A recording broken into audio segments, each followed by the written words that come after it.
Afternoon, I'm Max Brantley with the Arkansas Times. It's Tuesday, August 26th. Maybe it's the heat, but there's not a lot of news today, so turn it off. Well, stick around for a while. There was a long meeting this morning at the state capitol. The state legislative committee took up the question of state employee insurance, both state employees and people who are school teachers and other school employees.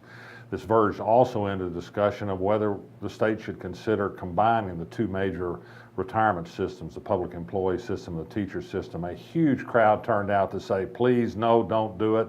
The leaders of those pensions funds said that it made no sense to do it, and it sounds like that's one idea that has now died. Now, what are we going to do about state insurance, where there's a tremendous difference in cost to employees, and as a result, somewhat different coverage, whether you're a school teacher or you're another state employee like a legislator who has a much better plan at a much lower cost?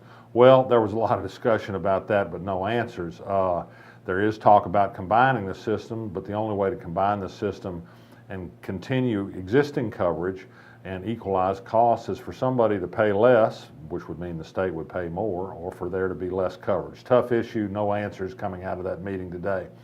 Other news today, the National Bar Association, which is a group of black lawyers and judges primarily, has issued a statement saying that they will ask under public records laws for records in 25 cities of police brutality against black people and incidents that have led to shooting of unarmed people.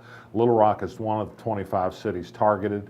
Past lawsuits, past complaints tell us that Little Rock is a place where disproportionately blacks are victims of use of force by the police. The police invariably say the actions were justified. The ACLU recently did a report that shows military-type tactics, SWAT groups, and heavy artillery are far more often used against black people than white people. The National Bar Association, the National Bar Association says it will make its report public and make suggestions perhaps for changes in police tactics as warranted.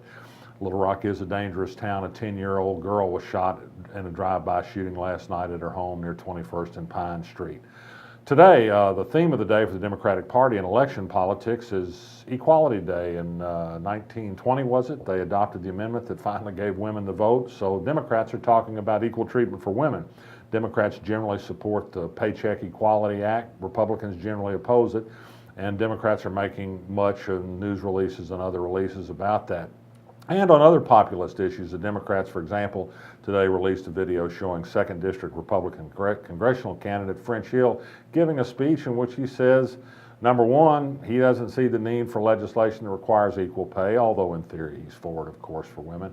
And furthermore, he is simply against the minimum wage at any level, never mind raising it to a more meaningful level as a ballot initiative would do this year.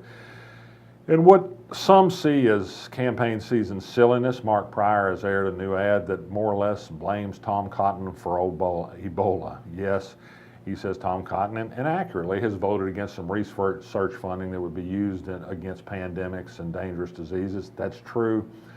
I think you do have to question, as the Cotton campaign did, the nature of a scare tactic like this. I do think there's a lot of room to look at Tom Cotton's record and find somebody who has voted repeatedly to reduce the size of government.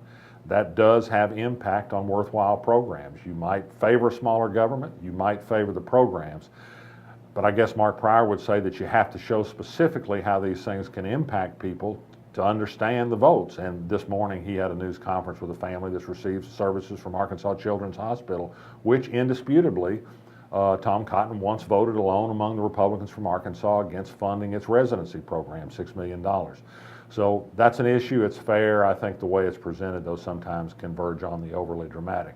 Finally, if you need a laugh, check out the Arkansas blog. Liz Honey, a Nashville Razorback fan of the hog wildest quality, is back on YouTube with a viral video with her nose pushed up to look like a hog and channeling some good music video. And if you want to laugh and to get fired up for the Auburn game, Liz Honey's your gal. I'm Max Brantley. I'll be back tomorrow.